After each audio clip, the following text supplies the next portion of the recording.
هذه المرأة المليارديرة التي يصل عمرها ل85 سنة تزوجت رجلا أصغر منها ب25 سنة، رغم أن إخوتها حذروها من هذا الرجل وقالوا لها بأنه نصاب ويريد أن يحتال على ثروتك. لكن بعد موتها حصلت مفاجأة لم يكن أحد يتوقعها. هذه المرأة الإسبانية تدعى تانا، هي أميرة إسبانية غنية وتمتلك ثروة كبيرة جدا. بعدما مات زوجها زادت ثروتها بشكل كبير حيث تعدت 5 ملايير دولار.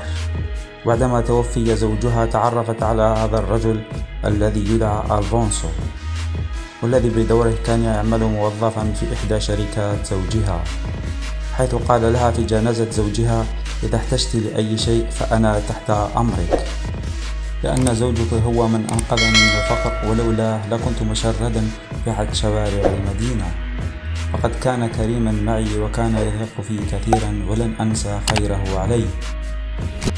وكان قد سألها في الجنازة وقال لها: لماذا لم يحضر أبناؤك جنازة أبيه؟ فردت عليه بحزن وقالت له: أبنائي مشغولون بحياتهم الخاصة. فقد أعطاها رقم هاتفه ثم قال لها: إذا احتجت أي شيء اتصلي بي. فأصبح مهتما بها أكثر من أبنائها الذي بدورهم ينتظرونها لتموت لكي يرثوها. وبعد 10 سنين علاقتهم تطورت كثيرا فقرروا أن يتزوجوا. وقبل الفرح بقليل أبناؤها الذي لم يسألوا عنها منذ سنوات اتصلوا بها،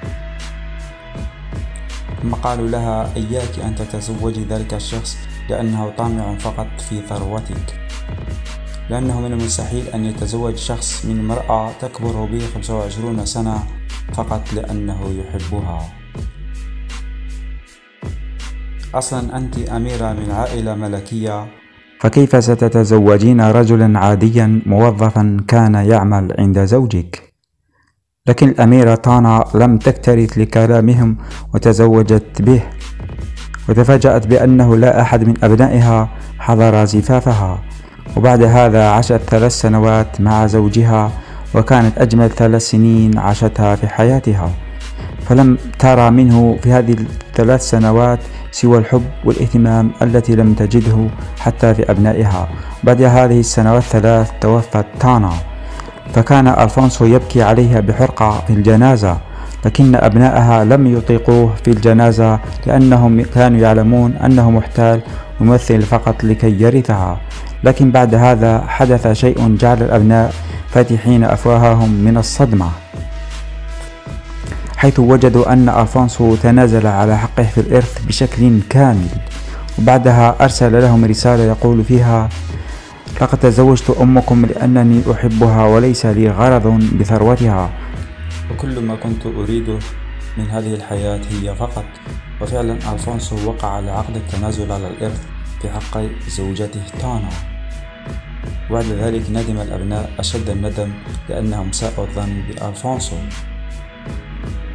والسؤال هنا: هل من المنطق أن يتزوج رجل من امرأة بعمر والدته فقط لأنه يحبها؟ أم هناك غرض آخر من هذا الزواج؟ سأترك الجواب لكم.